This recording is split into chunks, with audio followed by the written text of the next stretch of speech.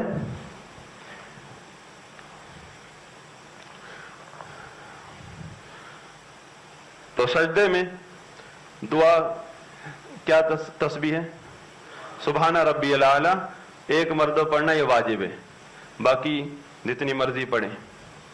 اور سجدے سے جب آپ سجدے میں اٹھیں گے تو بیٹھنے کا طریقہ اللہ اکبر اس طرح, یہ بایاں پاؤں الٹا پاؤں بچھا کر اس کے اوپر بیٹھیں گے, دائیں پاؤں کو آپ سیدھا کھڑا کریں گے اور اس کی انگلیاں بھی قبلہ رخ ہوں گی. یہ ساری چیزیں جو ہیں مستحبات میں سے ہیں, اگر جتنی آپ کر سکتے ہیں کریں. اگر کئی لوگوں کے پاؤں انگلیاں مڑتی نہیں ہیں تو پھر رکن میں اللہ تعالیٰ نرمی کر دیتا ہے کہ آپ کھڑے نہیں ہو سکتے, بیٹھ کے پڑھو. تو یہ تو رکن نہ واجبات ہیں, ایک مستحبات ہیں. جس قدر آپ ان میں محنت کریں گے آپ کا اجر بڑھے گا. تو دو سجدوں کے درمیان آپ بیٹھ گئے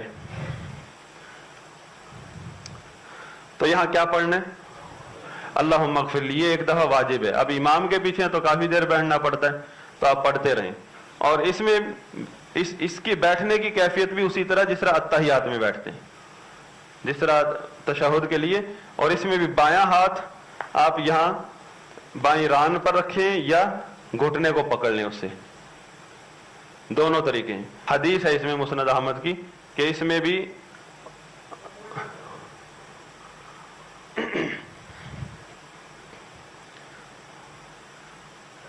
اس میں بھی مستحب یہ ہے کہ آپ انگلی کو اٹھائیں, کیونکہ یہاں بھی دعا ہے. اور دعا کا طریقہ یہ ہے کہ آپ انگلی جس طرح اتحیات میں اٹھاتے ہیں انگلی کو قبلہ رخ, اور اتحیات میں اٹھائیں یا یہاں اٹھائیں. ہم نے کئی لوگوں کو دیکھا یوں اوپر نیچے کر رہے ہوتے ہیں یا دائیں بائیں کر رہے ہوتے ہیں, یہ کہیں بھی سنت نہیں ہے. انگلی کو ہلانا دعا کے وقت مستحب ہے, اور وہ ہلانا اس طرح ہے, گرانا نہیں ہے, نیچے اوپر نیچے نہیں کرنا, ہلانا ہے. ہلانا, اور اس کی فضیلت بتائی نبی صلی اللہ علیہ وسلم نے کہ جب اس انگلی کا اشارے کی, یہ جو ہم نے یوں اٹھایا ہوا یہ اشارہ ہے کہ شیطان کو یہ تیر کی طرح چبھتا ہے. یہ اشارہ, یہ جو انگلی ہم نے یوں اٹھائی ہوئی ہے نا, یہ ایک اشارہ ہے. اور ہلانا یہ اشارہ نہیں ہے, حرکت ہے, اس کو ہلانا کہتے ہیں. جب آپ نے اٹھا کر رکھیں گے تو یہ شیطان کو تیر کی طرح چبھتی ہے. تو پھر دوسرا سجدہ کریں گے, دوسرا سجدہ ہو گیا, اور اس کے بعد پھر اللہ اکبر کہہ کے ہم نے دوسری رکعت میں جانا ہے نا.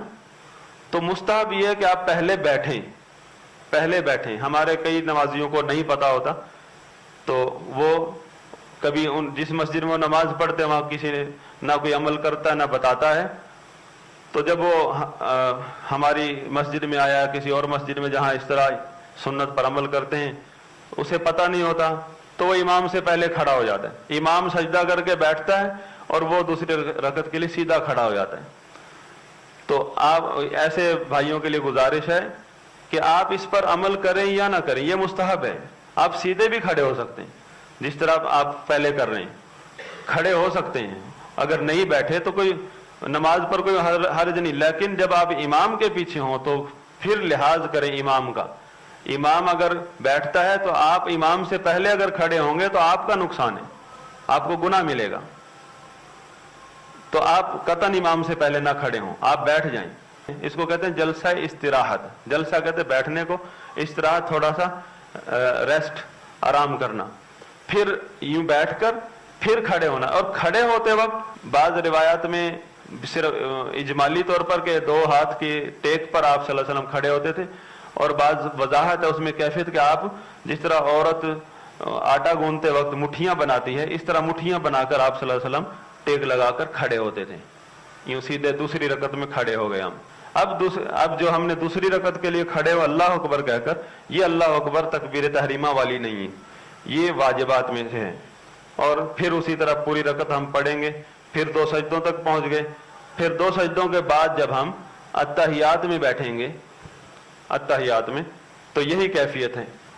پاؤں بچھا کر اوپر بیٹھ گئے, ایک پاؤں کھڑا ہے, یہ ہاتھ ادھر ہے یا ادھر کر لیں, گھٹنے پر کر لیں یا ادھر کر لیں, اور یہ ہاتھ سے فوراً بیٹھتے ہی انگلی اٹھا لیں اور اتحیات شروع کر دی. التحیات للہ والصلوات والطیبات. عبدہ و رسولہ کے بعد اکثر لوگ کھڑے ہوتے ہیں.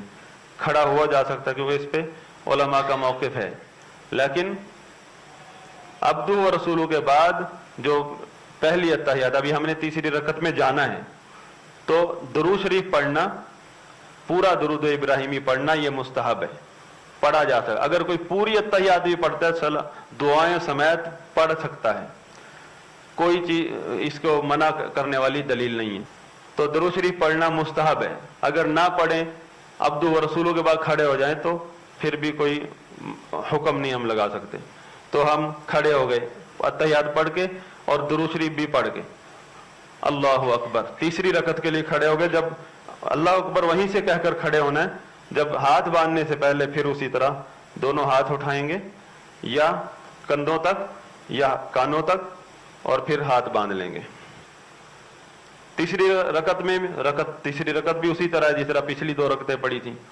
صرف یہ بتانا مقصود تھا کہ پہلی اتحیات کے بعد جب آپ تیسری رکعت میں کھڑے ہوتے ہیں اس کی کیفیت کیا ہے, کہ اس میں رفع الیدین, یہ چوتھی جگہ رفع الیدین. رفع الیدین ہم نے کہاں کیا؟ سب سے پہلے تکبیر تحریمہ کے وقت کیا تھا, پہلی تکبیر پہ اللہ اکبر ایک, اور ہر رکوع میں جاتے وقت 2, رکوع سے جب بھی رکوع سے اٹھیں گے تیسری جگہ, اور چوتھی ہے تیسری رکعت میں جب کھڑے ہوں گے چوتھی جگہ یہ ہے. یہ چاروں جگہ رفع الیدین ہاتھ اٹھانا مستحب ہے. اور مستحبات میں جب آدمی محنت کرتا ہے اس کا مطلب یہ ہے کہ خشوع خضوع پیدا کرنے کی کوشش کر رہا ہے, اس سے خشوع خضوع پیدا ہوتا ہے. جس قدر آپ سنتوں پر عمل کریں گے آپ, اور نماز پڑھنے کا مقصد یہ ہے کہ ہمارے اندر خشوع خضوع پیدا ہو, تقوی پیدا ہو. تو تیسری رکعت پڑھ لی, مغرب کی نماز ہے تو ہم تیسری رکعت کے بعد ہی بیٹھیں گے, ورنہ چوتھی رکعت کے بعد جب ہم بیٹھیں گے تو تیسری رکعت کے بعد تیسری رکعت کے 2 سجدے کیے, تو 2 سجدے کے بعد پھر ہم بیٹھیں گے, کیونکہ اتحیات تو ہے نہیں, چوتھی رکعت میں کھڑا ہونا ہے, پھر ہم بیٹھ کر کھڑے ہوں گے, یہ بھی مستحب ہے. اور اگر تیسری رکعت کے آخری رکعت ہے مغرب کی جیسے, یا آپ نے 4 رکعت پڑھ کے 2 سجدے کیے ہیں اور 2 سجدوں کے بعد سیدھے بیٹھیں گے پھر اتحیات, تو اتحیات میں جب آپ بیٹھیں گے یہ بیٹھنا جو ہے آپ کا یہ بھی رکن ہے. اور وہ جو پہلی اتحیات میں بیٹھنا تھا وہ کیا تھا؟ واجب تھا. آپ بھول کے کھڑے ہو گئے تو نہ آپ اتحیات پڑھ سکے نہ وہ بیٹھ سکے, 2 واجب چھوٹ گئے. تو کیا کرنا ہے اب؟ سجدہ صاحب آخر میں کرنا ہے بس. اگر سیدھے کھڑے ہونے سے پہلے یاد آ گیا تھا تو پھر آپ بیٹھ جاتے. لیکن اب یہاں جو ہے مسئلہ آخری, یہ یہاں تھوڑا سا مختلف ہے مسئلہ وہاں سے. آخری رکعت اب ہماری آخری رکعت کا کہ 2 سجدے کر کے ہم بیٹھ گئے. بیٹھنا, خالی بیٹھنا رکن ہے. پھر اس میں عبدہ و رسولہ تک اتحیات پڑھنا رکن ہے. پھر درود ابراہیمی پڑھنا, درود ابراہیمی بھی 3-4 طریقے سے روایت ہوا ہے, اور اس میں آل محمد کی جگہ پر وازواجہ وذریتہ, یہ بھی روایت ہوا کہ آل محمد سے مراد نبی صلی اللہ علیہ وسلم نے خود تفسیر کی ہے درود ابراہیمی میں کہ وہ میری ازواج ہیں اور میری اولاد ہیں, تو وہ بھی پڑھا جا سکتا ہے. درود ابراہیمی ہو گیا. اس کے بعد دعا ہے, اس کے دعا 4 چیزوں سے پناہ مانگنا. اللہم انی اعوذ بک من عذاب القبر, من عذاب جہنم, من فتنة المسیح الدجال, ومن فتنة المحیا والممات. یہ 4 مختلف الفاظ ہیں روایات میں, جس طرح بھی ان 4 چیزوں سے پناہ مانگنی ہے. تو کوئی بھی دعا پڑھیں, پھر یہ پڑھیں, یہ نہیں آتی کوئی اور پڑھیں, دعائیں پڑھیں. اور یہ وقت ہے دعاؤں کا.